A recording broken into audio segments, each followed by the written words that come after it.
My name is Shibari. I'm a science analyst with IPlant, IPlant Collaborative. And if this is your first time with in our focus forum, iPlant is a cyber infrastructure setup, and we provide the cyber infrastructure to support life science researchers. And what we're going to be talking about today is a pipeline called Maker, which is used to annotate genomes. And I know that from the names of the people who have logged in, some of you are very familiar with Maker, who are already helping us validate the pipeline. And some of you maybe just heard about Maker and want to see how you can use iPlant's cyber infrastructure to run Maker. And so the goal of today's talk is to kind of briefly go over, give you an overview of Maker, what are the essential aspects of Maker, what happens behind the scenes when you run Maker, and then go a lot more in depth into how you can run Maker from within iPlant. And so the focus here is not really dive deep into the technical aspects of Maker. I will go briefly over them, but I myself am not an expert on Maker. I know what works in the backend, but I'll definitely point you guys out to resources if you want to know more about Maker, and that's also part of today's talk. But the main point is to go over the 2 or 3 ways that you can use iPlant cyber infrastructure, the platforms within iPlant, to run Maker. And there are a couple of different ways you can do that, and I'm going to go over those in detail. And then as far as output, and then once we talk about how you run Maker using these platforms, I will also touch upon what the output from these Maker runs will look like. And there's a couple of subtle differences, not in terms of the content, but more in terms of how it's organized, depending on which sort of option you choose. And I'll go over that in detail. And then as far as questions are concerned, so though I put questions at the very end here, feel free to ask questions at any point. You can use the chat window to ask your questions. And it's a little hard for me to see these questions as they come through on chat, but Martha will be monitoring them. And if I'm not responding to your chat, it's just because it's hard to keep track of them when you're on full screen. So, but we promise that we'll get to your questions within a minute maximum. So, why do we worry so much about annotations? Well, I'm sure most of you have seen a graph of this sort in one form or the other, where with the cost of sequencing going down dramatically in the last few years, we now have an explosion in terms of genome sequence data available to us. And the availability of genomic sequence just reiterates the point that we then need tools to be able to annotate these genomes, so that then we can use these genomes to be able to make inferences about homology with reference genomes, or if it's a newly sequenced genome, you want to know what are certain targets of interest, for example, if you're looking for disease resistance genes, for example. And so if you have a reference genome that is closely related, then you want to have some tool that will allow you to then map over the regions of interest, if you will, or regions of functional interest over from the reference genome onto this newly sequenced genome. So, so this is all to say that with the decrease in costs of sequencing, the demand on the cyber infrastructure to be able to provide stable platforms to allow users to do this kind of analysis has just gone up. And so that's kind of where iPlant comes in, where we reach out to the scientific community, and then provide the support for running these computationally intensive analysis tools. And Maker is definitely one of those computationally intensive tools out there. And what are annotations? So we talked about, so I mentioned annotating genomes. So what are annotations? So annotations simply mean any kind of locus with some sort of functional interest. So it could be a gene, it could be a coding sequence, it could be non-coding sequence. And the important thing is, whenever you call a particular locus, or when you assign an annotation to a specific locus, you need to provide evidence for the same. So and that sort of record keeping is very important, so that we know how this call was made, what was the reasoning behind it, and that we can then trace it back to the original experiment, if you will, original call. How was this made? What was the original evidence to make that call for every single annotation? And there are different ways, different types of evidence. There's ab initio prediction methods, which you can use to predict whether a particular locus corresponds to a gene or not. There's EST information, there is protein homology information, and Maker is a tool that sort of encompasses all these different types of evidence. There's also secondary annotation, secondary level annotations, including protein domains, gene ontologies, mapping particular genes onto pathways, and then to be able to see all that in one view. Now I'm going to jump a little bit and give you a kind of a trailer of what's coming in the next focus forum, which will be visualization of Maker data. And so as I go through these slides, you see these screenshots of different annotations being mapped over genomic regions. And so today we won't be talking about visualization per se, but we will be talking about that in an upcoming focus forum. So as important as annotating genomes is, it is also a very cumbersome task. And what makes it cumbersome is that genomes are quite large in size. A lot of the sequences that make up genomes are quite repetitive. And genomic sequences often have a lot of pseudogenes in them. The techniques that result in the assembly of these genomes are often not that great sometimes, especially with the newly sequenced genomes. And then there's the question of incomplete evidence that you use for generating annotation. So now, despite the best efforts, no matter what it is, no method is 100% accurate. So that's something that we want to keep in mind when we run these kind of pipelines. That just reiterates the importance of having an evidence trail for every single annotation that we are using. So I'm going to skip through the slide and go straight down to this one.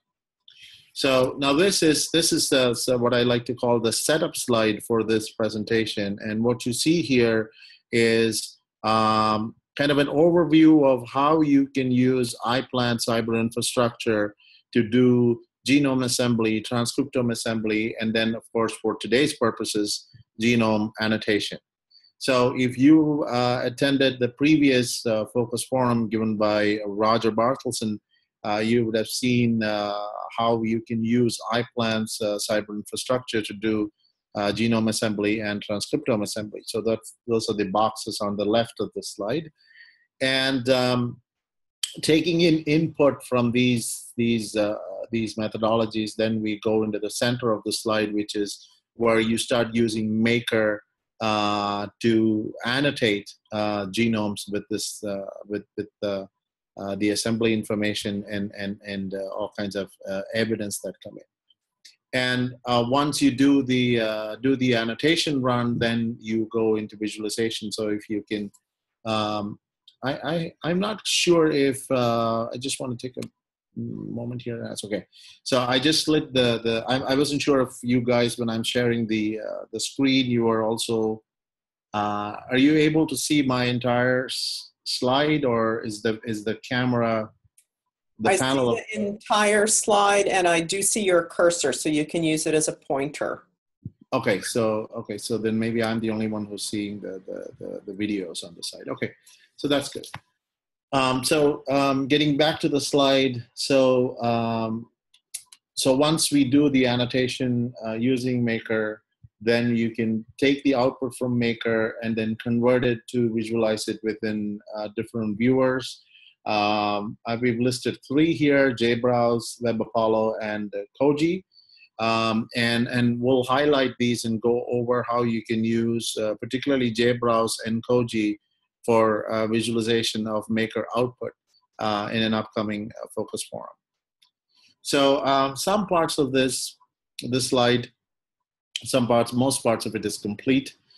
Some part of it is done from the discovery environment. So if you're not familiar with IPlant's platform's discovery environment, it's a web-based interface from which users can run applications. It's a very easy to use interface. So if you look at the key at the bottom of the slide, you'll see what I'm talking about. So those that are highlighted in blue use the supercomputing facilities at the Texas Advanced Computing Center, and some of the beige highlighted ones are still in progress. And the proposed ones include data commons, reference genomes. Reference genomes is actually complete. The latest updated for reference genomes is available inside IPlant's data store. So we call that genome services. We have where we provide pre-indexed genomes, 250 genomes that are already pre-indexed for running various RNA-seq analysis platforms and so on and so forth. So that's the sort of the setup slide for where Maker fits in the big picture, if you will, of the IPlant family of tools, if you will. So now let's dive a little deeper and see what Maker looks like. So this is these are all the steps that are involved in what happens behind the scenes when you run Maker. Okay, and you start with your input genome sequence. You break that up into smaller chunks. This slide is maybe a year old or so. So you can it can handle slightly bigger chunks than 100 KB, and it runs through various steps, including repeat masker, which takes a repeat library and it masks repeat sequences across your entire genome. And then it uses all kinds of different evidence files that you provide to generate at the very end a GFF formatted file containing all your different annotations. So that is the ultimate output of Maker that comes out once you finish this pipeline run. And so that's once we go through the different ways in which you can run Maker on IPlant, I'll show you a sample output, and that's what it will look like. So like I said, I'm not going to dive too deep into the details of Maker. I will give you resources if you are interested to know more about that. And for this focus forum, we're not going to dive too much into it. But if you do have questions about it, feel free to email me after the focus forum is over, and then I would be happy to address your questions. Okay, so how do you run Maker using IPlant's platform? So there are 3 ways you do that. The first way is using the discovery environment. And this is more of the more recent feature that we have. So using the discovery environment, you can now run an app that will let you run Maker directly on TAC servers, on the Texas Advanced Computing servers. And those 2 names you see there, Lone Star and Stampede, they're 2 clusters at TAC. And so we have different configurations for different sizes of genomes. And currently there are, I believe, 2 public versions available and one's to be run on Lone Star and one on Stampede. So I'll go over that in detail as we move forward. The second way you can run Maker on IPlant is using IPlant's Atmosphere platform. This is a very simple way to use. This was actually one of the first. This was the first way that you could use run Maker on IPlant. And I'll go over how you can do that, how you can set up an IPlant, what we call run an instance of an IPlant image or Maker image on IPlant. And so this is Atmosphere is run completely on the command line. So it's more for people who are comfortable with the command line. And the last one is where you get access directly to the HPC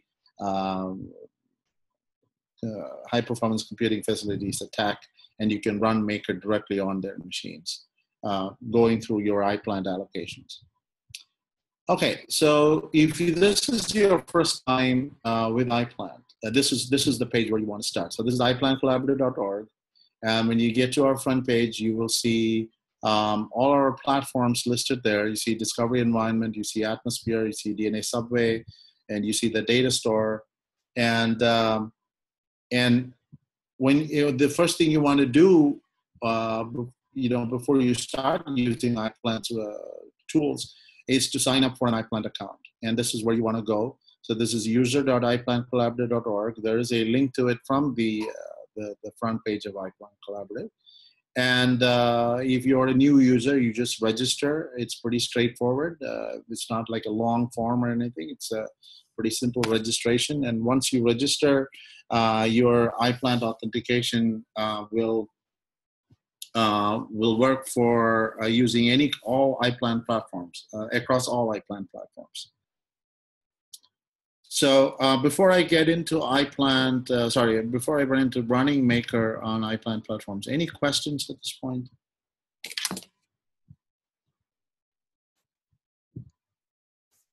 If you have questions, go ahead and type them into the chat window, and we'll come back to them in a minute if it takes you a little bit for you to type them in.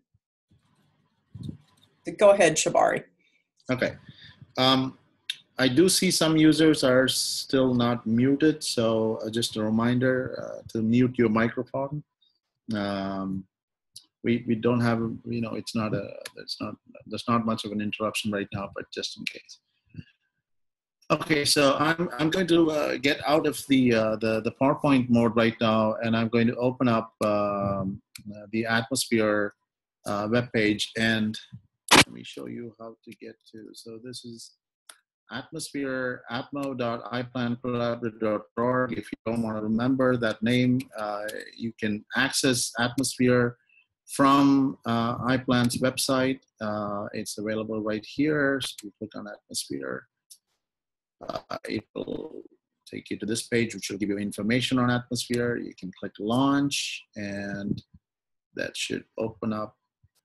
Okay, it's asking me for my authentication. And give it a second. And here we are. Okay. So once you're at this page, now as you can see, there's already an instance running, so that's why you see this report here. I want you to ignore that for a minute and then assume that you're coming here for the first time. We're going to see a blank screen, and you click on this thing called Launch New Instance. And when you click on Launch New Instance, you get this box that says Select an image, and you go ahead and type in Maker. And as you type in Maker, you see on the left there are multiple images corresponding to Maker. So an image is just a collection of all the tools that you need to run a particular app. So in this case, what we're running is Maker, and each image has its own specific configuration. And what you're essentially doing here is to scroll down this list and select that exact configuration that you are interested in running. And the advantage of Atmosphere and this idea of images is that you can configure your instance to fit your specific need. So let's say, for example, you want to add in a couple of different options, or you want to add in some additional tools in there and make your own image. You could open up either a base image, what we call, or you can pick up any one of these images as of Maker, add some stuff to it, and then ask us to create an image for you. So what we will then do is take that instance and make that a specific image for you to then come back later on and run it with the newly added configuration. Okay, so I apologize if that's not very clear, but that's why you see different types. So when you type in Maker, you see different versions of Maker. So it's not that every single version is every single image is a different version of Maker. It's just that it's a different configuration. Okay, so so for example, what I have running here. So once you choose which one you want, so I'm going to click on Maker with JBrowse on it. And once you're happy with your choice, you go ahead and click Launch Instance, at which point it's going to, let me go ahead and launch instance and show you what's going to happen. So when you click on Launch Instance, it's going to launch an instance, and then it's going to take a few minutes to deploy, okay? And what I have here running on the left is a pre-deployed instance. So this is exactly the same instance that we selected. And so okay, so I just chose to launch an instance of Maker JBrowse, and this is the message you will see when you make that request. You will see instance status build spawning, and then you will see this sort of status bar getting filled up more and more. And typically it takes about 20 to 30 minutes for an instance to launch. And once it's deployed, I'm going to close this now because we don't need it. And once it's deployed, you will get a message, you'll get an email saying that your instance is now available to you. So I'm just going to refresh that, and so it's deleting the one message deleting the instance that we asked for and we don't need anymore. So I'm going to go ahead and click on the instance that is active. So as I said, this is a specific configuration of Maker that has JBrowse available at the very end. Again, we're not going to go into JBrowse for today's focus forum. So the idea behind today's focus forum, again, is to just give you the nuts and bolts of how to get started with Maker on these different platforms. Now, once your instance is active, and I apologize if it's not very clear, but there is an IP address over here. And this IP address is unique to this configuration, to this particular instance. And so when I say unique to this instance, what I mean is once you close this instance, or once you choose to delete that instance, this IP then becomes invalid. You can no longer go to that IP and expect to find Maker installed or any of that sort of thing. So it's only valid as long as the instance is active. So I'm going to go ahead and open up an SSH terminal here, and I assume that most of you are familiar with the Unix terminal, so I'm not going to. Shabari, I think you hit your microphone somehow. We can't hear you as well. Can you hear me now? Yes. Okay. So, all right. So, how's that? Is that better or same? That's good. Okay, cool. So, what I'm going to do now is to connect to the address of my, of the instance that I just launched, which is over here. So I'm going to type in my user ID because that's what I need. I'm the one who launched that. And again, I'm going to use my IPlant authentication to connect to this machine. So this virtual machine is now running this exact configuration, this very specific configuration of MakerP that I'm interested in. So now that we're inside this machine, let's go ahead and see what's running in there. So give me 1 second, please. Okay. So if you do an ls, you see something called desktop. Let's cd into desktop, and let's look inside what you see here. So Maker is set up with an atmosphere so that you can go in there, and there's it has all the scripts you need to run Maker, but it also has test data that you can use to run a test and get familiar with it. And So all the data for the tutorial is inside this directory called MakerP tutorial data. So I'm going to CD inside that. I'm going to do an ls on it. And again, if you see here, is this visible to everybody or is this too small? Martha?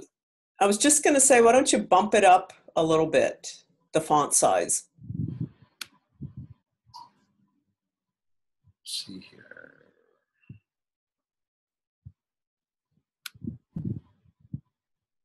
I might not be at the right place to bump up. Okay. Is there? Just press Control and plus sign. That will make it larger. Control and plus sign.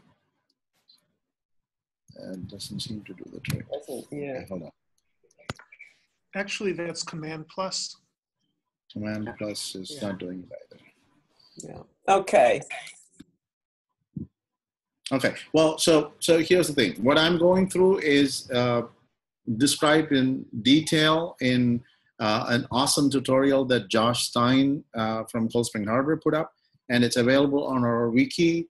The link to that is also provided at the very end of this presentation as part of the resources.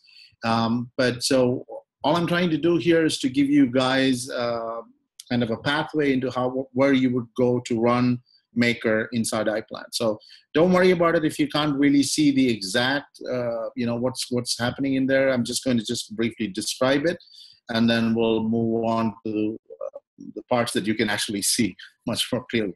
So, the main point here is there's test data provided for you to do your tests, and you see a file here called makerops.ctl. This is a configuration file that is critical for running Maker, and this becomes very important not just when you're running it on the command line on Atmosphere, but also when you are running it from the discovery environment using the Maker app, the HPC app for Maker. And the reason I bring that up is because you need to edit that file to meet your exact requirements. So as I said, Maker has so many moving parts running in behind the scenes, and this Maker ops file is the one that helps you define exactly what you want to use for any given operation. So for example, at the very top, and again, I apologize, it's probably not clear at all, but I'm going to see if this makes it any better. But at the very top, you see here genome. So this is where you would define the path to the genome file. Organism by default is eukaryotic. So if you are using Maker for a prokaryotic genome, then you would edit that file and make it and say that is prokaryotic. And the same thing applies for all the other options. So there are different tools that run behind the scenes for Maker, including repeat mask. For example, the repeat masker. All these options define exactly what sort of evidence files are you going to be using for the repeat information to be used to mask the genome that you are trying to annotate. And this is where you would have to edit these files, edit this file, the MakerOps file, and define exactly what goes where. So the advantage of using Atmosphere is that all of those things are right there at your fingertips in the command line. You can just edit it and run Maker right then and there. And again, like I said, this is a quick shot through how to run this on Atmosphere. There's a very detailed tutorial on this on our wiki, and if you are doing this for the first time, I would encourage you to use that and really get familiar with it.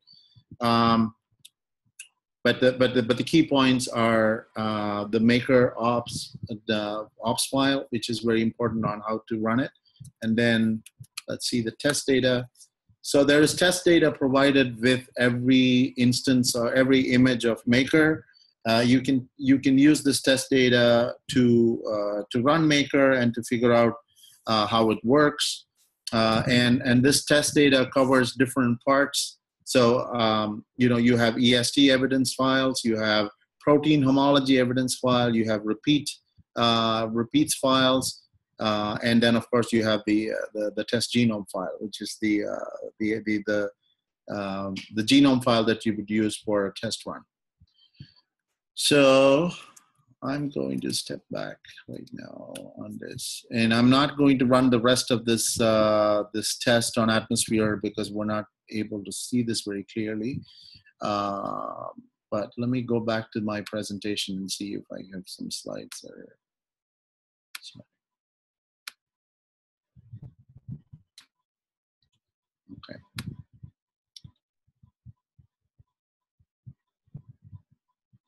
So now, the latest thing that we have running on, we use Maker is how to run Maker with CC tools and or WorkQ. And Shabari? yes. Sorry. There's a question in the chat window. Okay. If you want to open that up and take a look, meanwhile, I'll read it to you. It says, Okay, what about I see it. I see it. the running time?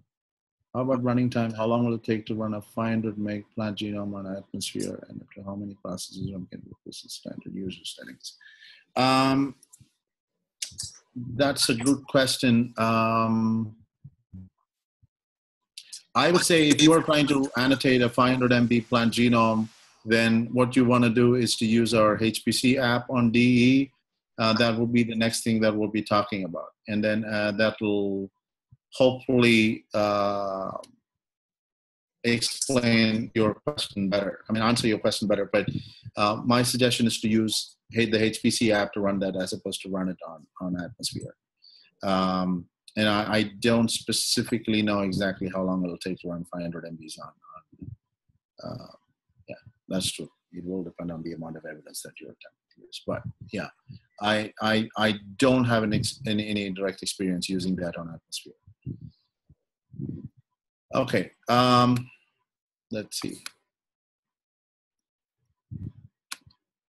So the new addition to the images corresponding to Maker on Atmosphere is running Maker using WorkQ.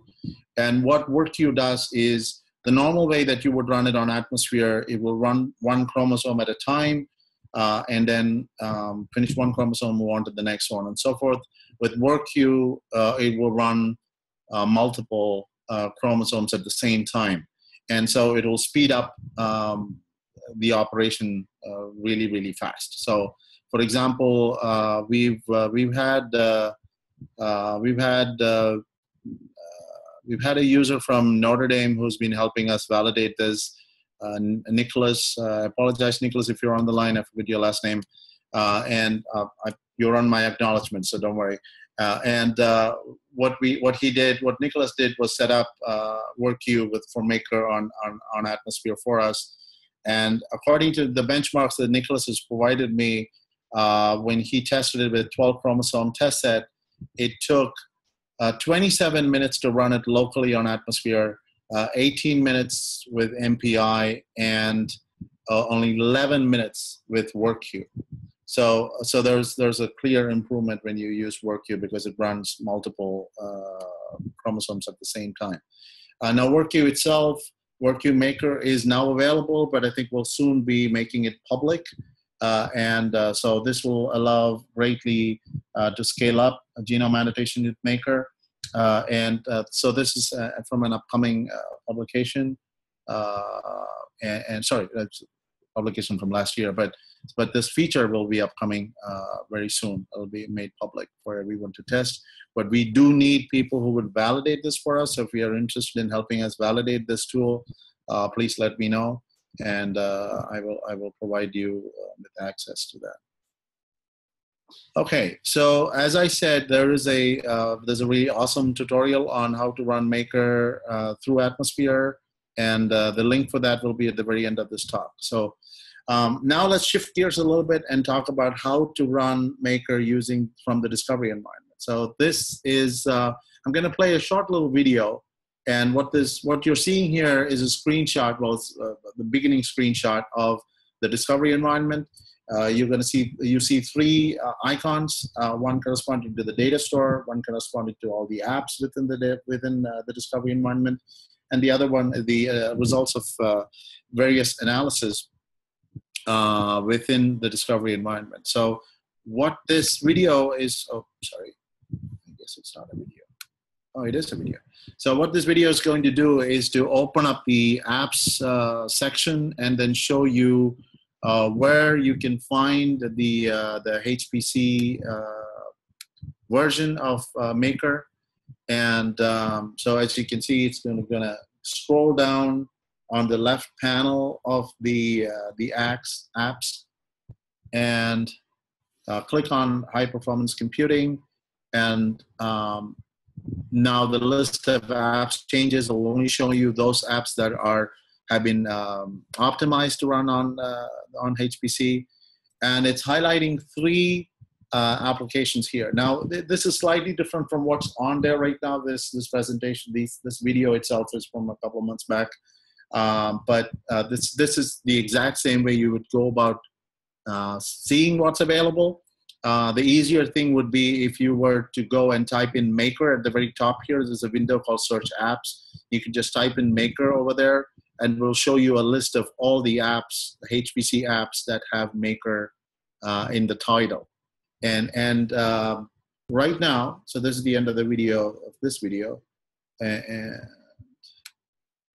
so right now we have three, if you will, flavors or configurations of Maker running on DE on the discovery environment, and these are to accommodate three sizes of genomes, or three ranges of genome sizes. So we have the small version, which is gives you enough computing power to run through 0 to 50 MB of genome data, and the medium size, and then the large size. So for the user who asked about the 500 MB, you would choose the large size genome, and so the large size Maker configuration.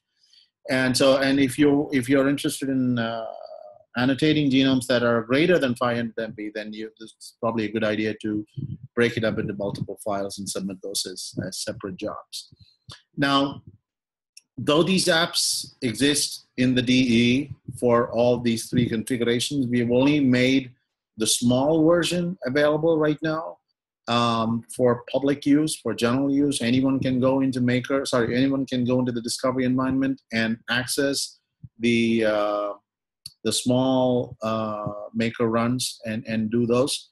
If you are interested in running Maker on bigger genomes using DE, and HPC, then please let me know, and I will give you access to those apps.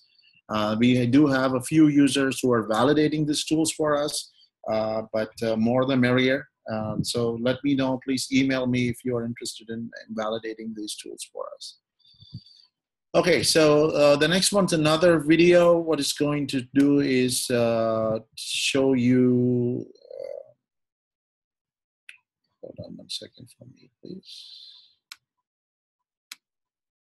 Oh, it's not a video. I thought it was a video. It is a video. Okay. So what it's going to do is to open up. It's going to open up the Small Genomes app, and it's going to show you different bells and whistles inside the app. So remember how I told you that showed you the MAKEROPS file in Atmosphere? Well, these forms that you're filling out in the DE app pretty much does the same operation. What you're doing here is, instead of editing a text file and loading it in there, you are using this simple to use interface to select the files that you want to use for evidence, for your genome files, for, let's say, your protein homology files, your ESD files, your repeat sequence files. And then once you do that, you can then go ahead and also use the parameters field to define the exact parameters that you want to run these different tools. So that whether it's repeat masker, or other tools within Maker, you can define exactly what the options are using the parameters field. So there are two sets of fields here, inputs and parameters. Inputs are for any kind of input files that you want to load in there. These include your genome file, your evidence files, and the parameters are defining, you know, do you want to just use the default run, or do you want to choose particular specific options that are different from what Maker does by default. So the next step there is the second video. So now once you do that, so another point before I move forward, the MAKEROPS file, when you run Maker on DE, you have a choice between either selecting a MAKEROPS file from within the data store, or you can just leave it blank, and these fields that you are entering will be used to generate a MAKEROPS file. Okay, or you can use your own MAKEROPS file. So that's why if you see here at the very top, there is a MAKEROPS file that is being defined here, that the user is defining. Okay, so you can define it yourself, either loading the file in there, or by entering all the information in the parameters and the inputs, and then it'll be generated for you. Okay, so now what this video is going to do is to just show you these different paths that have been defined for these various input files. I think it's also going to show you the parameters that's been filled in. Particularly if you look at the very top, there's the enter type of genome, which is eukaryotic, which is what we saw in the MAKEROPS file. Once it does that, and I apologize if this part of the screen is hidden, there's at the very bottom, there's a button that says Launch Analysis. And when you click on Launch Analysis, and I'm going to pause my video for a second. When you click on Launch Analysis, it's going to go ahead and submit your job to the HPC, whether it's Lone Star or Stampede. And it's depending on the size of your job, it might take half an hour, it might take an hour, it might, and often the wait is for the queue. It's not for the running of the job, but just to get to the point where you can actually run your job, start running your job. Once it starts running, it's pretty fast. And once the job is done, your analysis is stored as within the analysis part of the discovery environment. If you remember at the beginning of this section, you saw the three icons, and you click on analysis, and it will get you to this point. Alternatively, you will get a notification that's at the very top. If you see here where it says 295, that's where you will get a notification saying that when you first submit the job, it will say, they'll give the name of the submission and say has been submitted, and then it will give you an update and say is running, and then once it completes, you will get a message saying this run has completed, or it might say failed, in which case you will get an error message on telling you why it failed. So what you're looking at here is a run that's completed. So this directory name corresponds to this exact run, and underneath that there is a directory structure that is unique to standard comes with. That's how it is in Maker, whether you run it on Atmosphere or on DE. And I'm going to continue playing this video while I explain this. And so in this case, this is an example set that has 3 chromosomes. So you have 3 folders, each corresponding to each chromosome. And so now the video is just going to zoom in and show you a little bit more about what the output actually looks like.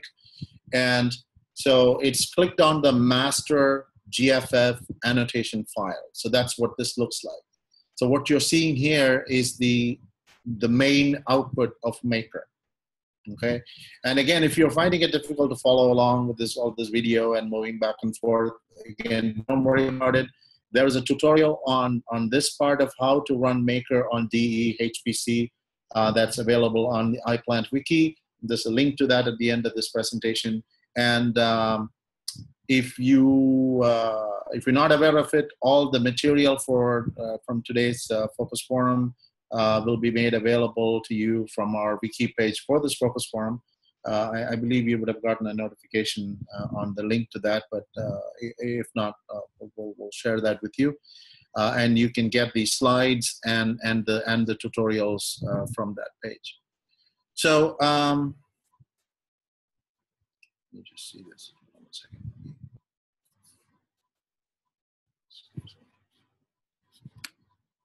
So Shibari, we can come back to it later if it's better, but there's a question in the chat about runtimes that Nirav responded to. Okay. I can look at it. Hold on one second. Yes, there is a maximum running time. Yeah, 24 and 48 hours. That is true. It is GFF3. The output is GFF3.